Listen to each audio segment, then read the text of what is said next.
Podeliť sa aj v ťažkých časoch s druhými a myslieť na tých, ktorí sú na tom ešte horšie, to rozhodne nie je cudzie deťom a študentom našich cirkevných škôl. Už 19.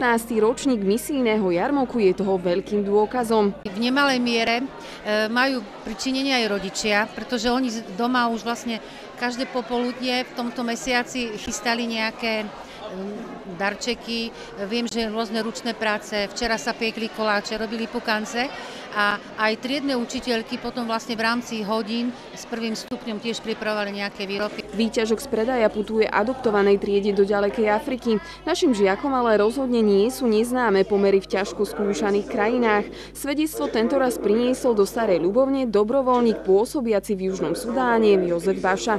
A tak motivácia vyzbierať čo najviac peňazí bola obrovská, a to i vďaka kupujúcim.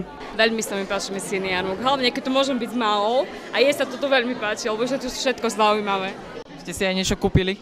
Áno, toto a toto a koláčiky. A priznám sa, že len teraz som prišiel, takže ešte som to nestihol celé prejsť.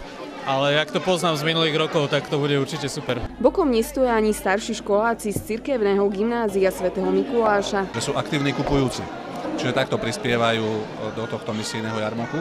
A zároveň žiaci druhého ročníka pripravujú dramatizácie o životoch svätých. Tento rok je to o svätej Lucii a o svätom Mikulášovi. Pomoc druhým, ktorá sa v súčasnosti ako si nenosí, má význam nielen pre charitu. V cirkevných školách už roky ukazujú, že takéto počiny obohacujú prakticky všetkých. Vždy, keď človek prežíva čosi a zrieka sa čohosi sám a myslí na iných a čo si obetuje, má to vtedy zmysel, pretože takto buduje sám seba a takto buduje celý svet.